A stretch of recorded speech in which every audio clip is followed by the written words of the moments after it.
Hello student, आज हम class 10th की मैथ्स की जो वर्कशीट है, वर्कशीट नंबर 34 उसको सॉल्व करेंगे। तो आज जो हमारा टॉपिक है वो क्या है? Problem based on trigonometric ratio of 30 degree, 45 degree and 60 degree. तो इन तीनों डिग्री पर जो क्वेश्चन बेस्ड हैं हमारे, वो सॉल्व करेंगे। तो ये स्टार्ट करते हैं अपने इस वीडियो को। तो सबसे पहले देखते हैं कि हमने पिछली वर्कशीट में क्या क्या किया है। तो पिछली वर्कशीट में हमने देखा था कि जो ट्रिग्नोमेट्रिक रेशो होते हैं उनकी वैल्यू क्या होती है 30 डिग्री पे, 45 डिग्री पे और 60 डिग्री पे। ठीक है, तो साइन की वैल्यू जो 30 डिग्री पे 1/2 होती है, 45 डिग्री पे 1/√2 और 60 डिग्री पे √3/2। इसी तरीके से कॉस की वैल्यू √3/2 30 डिग्री पर, 45 पे 1/√2 और 60 डिग्री पे क्या होगी 1/2 होगी। टेन का जो है 30 डिग्री पे वैल्यू होती है 1/√3, 45 पे क्या होती है 1 होती है और 60 पर होती है √3। तो हमें क्या करना है, आज ये टेबल अच्छी तरीके से याद रखनी है। इसी बेस पर हम आज क्वेश्चन करेंगे। तो आइए स्टार्ट करते हैं। तो सबसे पहला एग्जांपल देखते हैं इस टेबल पे जो बेस्ड है। तो हमें बोला है evaluate sine 60 degree cos 30 degree plus sine 30 degree cos 60 degree. तो यहाँ पर जो हमारे पास ट्रिग्नोमेट्रिक रेशो है उनके बीच में कोई ऑपरेशन नहीं दे रखा, तो मतलब क्या होता है, मल्टीप्लाई होता है। तो यहाँ पे भी मल्टीप्लाई होगा। तो साइन 60 की वैल्यू हम सबसे पहले हम पुट कर देते हैं √3/2। कॉस 30 की वैल्यू भी √3/2 होती है। इसी तरीके से साइन 30 की वैल्यू पुट कर दी और कॉस 60 की पुट कर दी। अब इसको सॉल्व करेंगे। तो सबसे पहले हम इसको सॉल्व करेंगे और फिर इसको करेंगे। तो इसको अगर मैं सॉल्व करूँ, √3 को √3 से करा तो 3 आ गया, 2 को 2 से करा तो 4, इसी तरीके से 1 को करा मल्टीप्लाई तो 1, 2 को 2 से करा 4। इसे सॉल्व करेंगे 4/4 आ गया और इसे कैंसिल करने पे कितना आ गया 1। तो फर्स्ट एग्जांपल हम इस तरीके से करेंगे। अगला देखते हैं सेकंड एग्जांपल। सेकंड एग्जांपल देखते हैं। सेकंड एग्जांपल है इन अ ट्राइंगल ABC। हमें यहाँ पर एक ट्राइंगल दे रखा है ABC, जिसमें एंगल B क्या है 90 डिग्री है। ठीक है, एंगल B हमारा 90 डिग्री है और AB जो है वो 5 सेंटीमीटर है। ठीक है, और जो एंगल ACB है वो 30 डिग्री दे रखा है। हमें क्या फाइंड करना है, लेंथ फाइंड करनी है BC की लेंथ फाइंड करनी है और AC की लेंथ फाइंड करनी है। ठीक है, तो हमारे पास जो है राइट एंगल ट्राइंगल है। अगर एंगल हमारा C है तो ये हमारा परपेंडिकुलर हो गया, ये बेस हो गया और ये हाइपोटेनस हो गया। ठीक है, हमें सबसे पहले ये भी पता होना चाहिए कि जो ट्रिग्नोमेट्रिक रेशो होते हैं कौन कौन से होते हैं और कौन कौन सी साइड का वो रेशो होता है। ठीक है, अब जैसे कि हमारे पास यहाँ एंगल 30 डिग्री दे रखा है और परपेंडिकुलर दे रखा है, तो इसकी मदद से मैं बेस निकाल भी सकता हूँ। ठीक है, तो P और B किसका रेशो होता है, वो होता है 10 का। तो 10C = AB/BC हो गया, मतलब ये होता है परपेंडिकुलर अपॉन में बेस के। अब 10 जो है यहाँ पर एंगल कितना दे रखा है 30 डिग्री, तो 10 30 डिग्री की वैल्यू होती है 1/√3। ठीक है, ये भी आपको याद होनी चाहिए। 10 30 की वैल्यू क्या होती है 1/√3 होती है। तो हमारे पास अब क्या है 5/BC = 1/√3 है। क्रॉस मल्टीप्लाई करूँगा इसे तो BC की वैल्यू आ गई हमारे पास 5√3 सेंटीमीटर। तो ये आ गया 5√3 सेंटीमीटर हमारा बेस हो गया। अब इसी तरीके से परपेंडिकुलर और हाइपोटेनस का रेशो होता है साइन का। तो साइन C = AB/AC हो गया।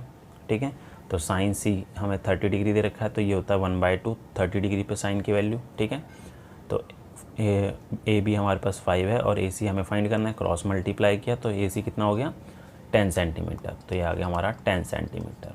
अगला एग्जाम्पल देखते हैं। नेक्स्ट एग्जाम्पल देखते हैं, एग्जाम्पल नंबर 3।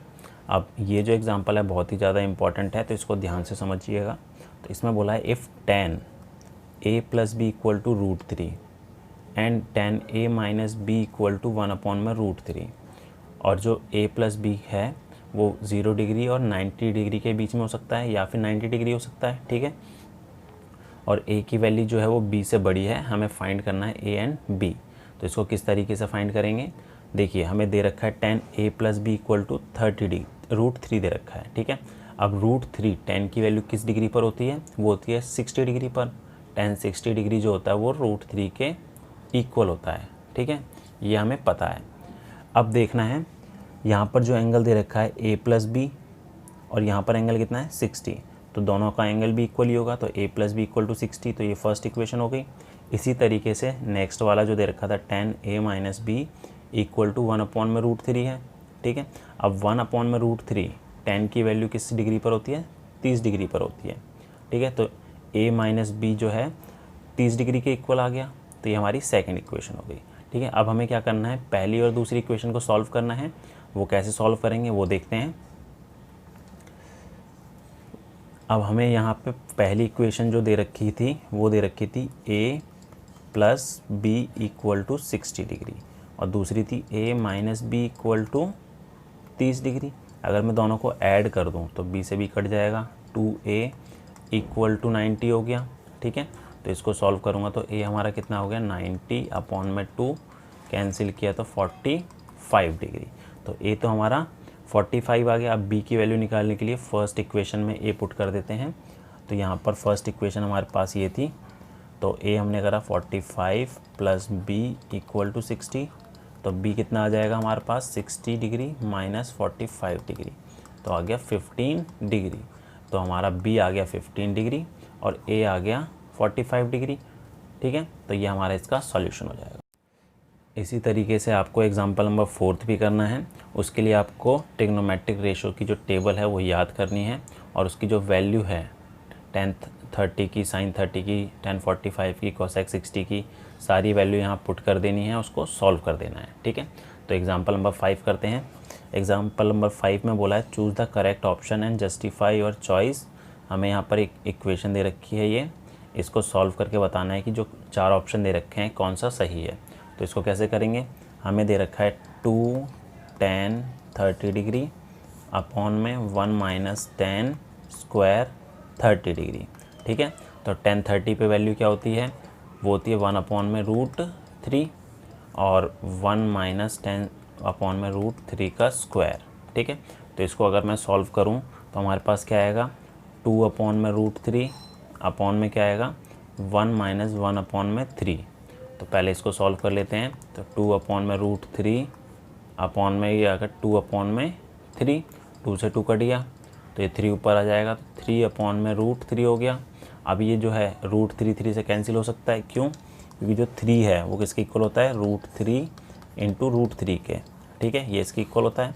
तो यहाँ से अगर मैं कैंसिल करूँ तो एक बार √3 बच जाएगा। ठीक है, तो मतलब इस पूरे को सॉल्व करने के बाद हमारे पास आंसर जो आ रहा है वो आ रहा है √3। अब जो 4 ऑप्शन दे रखे हैं उसमें √3 वैल्यू किसकी होती है? वो होती है tan 60 की। तो ऑप्शन हो जाएगा correct option, option number C, tan 60 degree. अब देखते हैं कुछ क्वेश्चन हमें यहाँ दिए हुए हैं। अब वो क्वेश्चन किस तरीके से हमें सॉल्व करना है, अब नेक्स्ट देखते हैं। तो फर्स्ट क्वेश्चन देखते हैं। फर्स्ट क्वेश्चन में क्या बोला है? If sine a minus B equal to 1/2 and cos a plus B equal to 1/2, और जो a प्लस बी की वैल्यू है वो 0 से 90 डिग्री के बीच में हो सकती है या 90 डिग्री हो सकती है, तो हमें a और b की वैल्यू बतानी है। ठीक है, तो हमें क्या बोला है कि साइन a माइनस बी 1/2 दे रखा है, कॉस a प्लस बी 1/2, तो a और b का मान ज्ञात करें। ठीक है, तो यहाँ लिख लेते हैं साइन a माइनस बी जो है वो दे रखा है 1/2। तो सबसे पहला हमें ये पता होना चाहिए कि साइन की वैल्यू जो है 1/2 कितने डिग्री पे होती है। तो जो टेबल है, टेबल में अगर आप देखोगे तो साइन की वैल्यू जो है 1/2 कितने डिग्री पर होती है? वो होती है हमारी 30 डिग्री पर। ठीक है, तो 30 डिग्री पर होती है, तो अगर दोनों का एंगल इक्वल ही होगा तो a माइनस बी जो है वो 30 डिग्री के इक्वल आ जाएगा। तो ये पहली इक्वेशन हो गई। अब सेकंड दे रखा है हमारे पास कॉस a प्लस बी बराबर 1/2। अब कॉस की वैल्यू 1/2 किस पे होती है? तो ये होती है कॉस 60 डिग्री पर। ठीक है, तो दोनों का ये एंगल जो है वो इक्वल हो जाएगा, तो a plus B equal to आ गया 60 डिग्री। तो ये सेकंड इक्वेशन हो गई। अब हमें क्या करना है? पहली और दूसरी इक्वेशन को सॉल्व करना है। तो कैसे सॉल्व करेंगे? तो इन दोनों को पहले ऐड कर देते हैं। तो a minus B equal to 30 degree और a plus B equal to 60 degree. तो दोनों को अगर मैं प्लस करूं तो b से भी कट जाएगा, 2a आ गया, और ये 90, तो a कितना हो जाएगा? 90/2, काटा तो 45 डिग्री। तो a तो हमारा 45 आ गया। अब b निकालने के लिए पहली इक्वेशन में या दूसरी इक्वेशन में 45 पुट कर देते हैं, तो दूसरे में पुट कर देते हैं हम। तो अगर मैं दूसरी इक्वेशन में रखूँ तो a हमारा 45 हो गया है, b इक्वल टू 60 तो बी हमारा कितना हो जाएगा, 60 में से 45 माइनस किया बराबर 15 डिग्री। तो ए तो हमारा हो गया 45 डिग्री, ठीक है, और बी कितना हो रहा है, बी हो रहा है 15 डिग्री।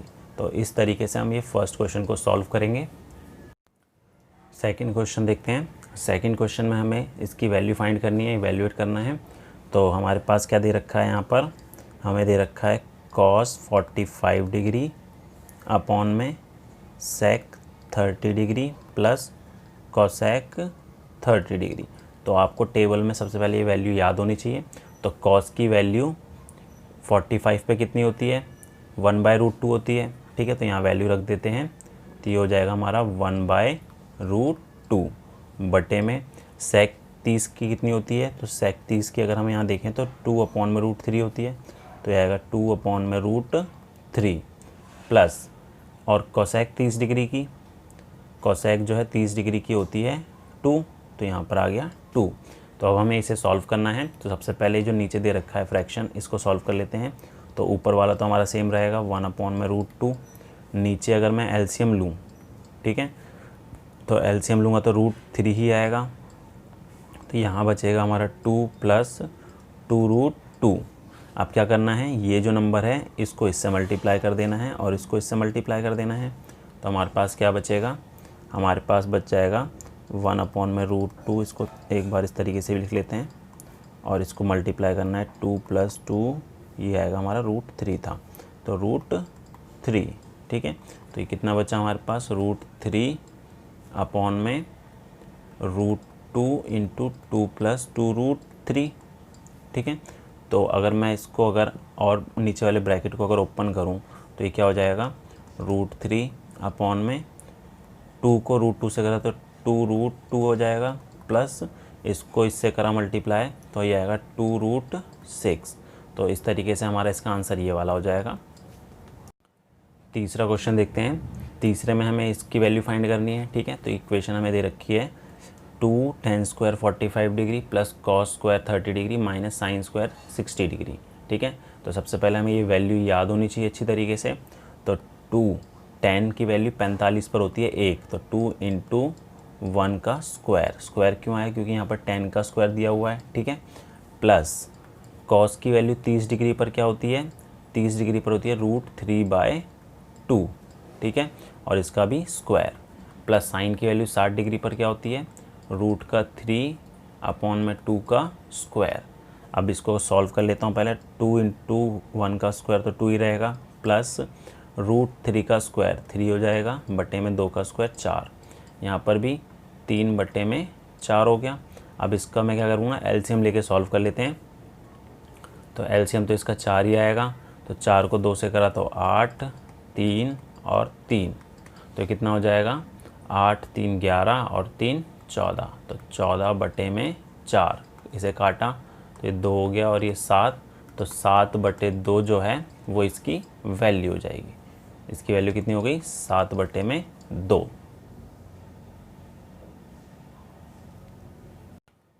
क्वेश्चन नंबर 4 देखते हैं। क्वेश्चन नंबर 4 में बोला है choose the correct option and justify your choice. हमें इसमें करेक्ट ऑप्शन चूज़ करना है। हमें क्या दे रखा है, एक इक्वेशन दे रखी है, इसको सॉल्व करेंगे सबसे पहले, ठीक है। तो हमें क्या बोला गया है, हमें बोला है 2 tan 30 डिग्री अपॉन में 1 + tan² 30 डिग्री, ठीक है। तो इसकी अगर मैं वैल्यू पुट करूँ तो 2 × tan 30 की वैल्यू होती है 1 अपॉन में √3, तो यहाँ भी आएगा 1 + 1 अपॉन में √3 का स्क्वायर। तो ऊपर हमारा बचा 2 अपॉन में √3 हो गया, और नीचे क्या हो जाएगा, इसका स्क्वायर करूँगा तो 1 + 1 अपॉन में 3। इसको एलसीएम लेके सॉल्व कर लेते हैं। तो 2 अपॉन में √3 अपॉन में ये हो जाएगा हमारा कितना, एलसीएम हमारा 3 आया, 3 और 1 4 अपॉन में 3 हो गया। तो इसको इससे गुना कर देते हैं और इसको इससे कर देते हैं। तो हमारे पास क्या बचेगा, 2 को 3 से करा 6 और √3 को 4 से करा तो 4√3। अब इसको अगर मैं काटूँ 2 से तो ये 3 हो गया और ये 2 हो गया, ठीक है। हमारे पास अब क्या बचा, 3 बटे में 2√3। अब √3 हमारा 3 से कट सकता है, क्योंकि जो 3 होता है वो होता है √3 × √3 के बराबर, ठीक है। तो इसको अगर मैं काटूंगा तो एक बार √3 बच जाएगा, तो हमारे पास इसका आंसर क्या आ गया, √3/2। इस पूरे को सॉल्व करने के बाद मतलब कि tan 30 डिग्री अपॉन में 1 + tan स्क्वायर 30 डिग्री को सॉल्व करने के बाद हमारे पास ये आ रहा है। ठीक है, तो हमें 4 ऑप्शन दिए हुए हैं और पूछा इसमें से कौन सा करेक्ट है। तो √3/2 किसकी वैल्यू होती है, sin 60 की, cos 60 की, tan 60 की या sin 30 की। तो जो tan 30 degree upon 1 + tan square 30 जो आया है हमारा √3/2, ये होती है वैल्यू sin 60 की। तो इसका करेक्ट आंसर हो जाएगा ऑप्शन नंबर फर्स्ट।